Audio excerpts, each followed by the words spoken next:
Shabbat Shalom, everybody. Today's Torah portion is a double portion, Vayak'heil and Pikudei. And since we're reading from the last third of the triennial, we only read the last two of Pikudei, the last two parts. And since it's a lay service, we only read three aliyot. You heard from Exodus chapter 39, verses 22 to 43 this morning.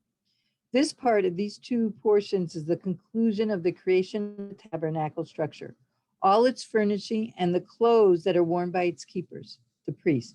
In particular, today you heard all about what the high priest wore. The presentation of everything the people made to furnish the service of the tabernacle was brought to Moses, and Moses blessed them.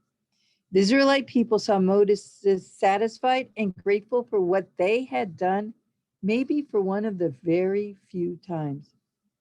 Moses blessing the people allowed them to feel like there was a righteous path for them. This path was an amazing creation of a whole institution that would be the center of their community for hundreds and hundreds and hundreds of years. First as a tent and meeting or a tabernacle, then as a temple, and now as a synagogue. What does the need for a place mean? I must admit my answer would have been different before COVID than it is after. For the Israelites, the place was literally the place where an aspect of God dwelled. Not all of God, because they knew it was impossible to contain all of God, but the place where the peace of God that met with human beings could be found. As Ibn Ezra, a Spanish commentator from the Middle Ages, wrote, "They shall make a sanctuary for me, God. It is called a sanctuary, literally a place of holiness, because it was the dwelling place of the holy name."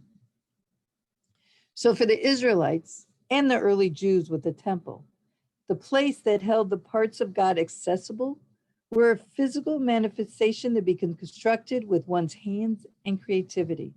They could be visited, seen, and had a group of keepers who could be talked to. The temple was an institution that satisfied the very same need they had when they built the golden calf, but was sanctioned by Moses and God without replacing, as the golden calf did, the invisible God, who by definition could not be seen. Before COVID, potential members would call me and ask about CJC. Every once in a while, someone would call and ask me if we were thinking of leaving the meeting house and building our own building. Those few people who asked the question, the idea of not having an autonomous, identifiable building was seriously problematic.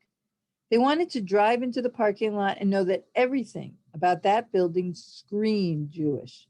They wanted to enter in that building and see only objects or pictures that were familiar to them.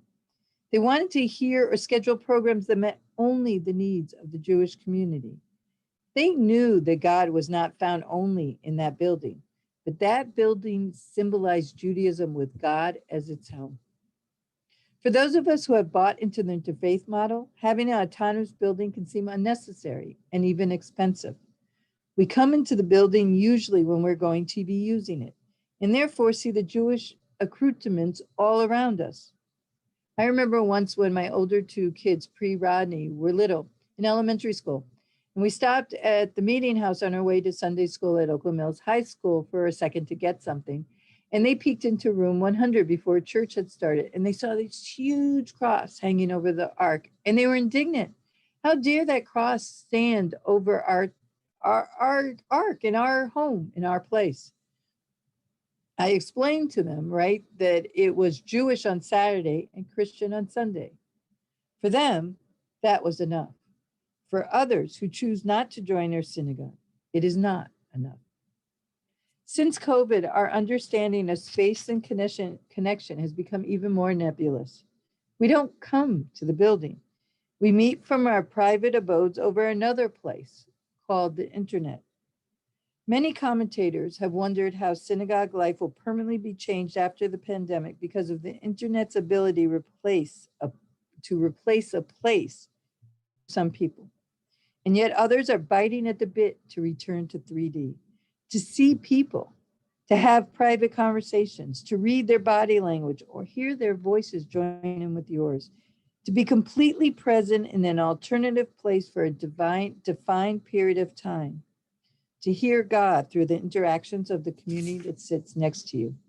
It is so clear what camp I fall into. I cannot wait to get the vaccination and feel safe in a building with my community, praying, talking, laughing, crying, and learning together.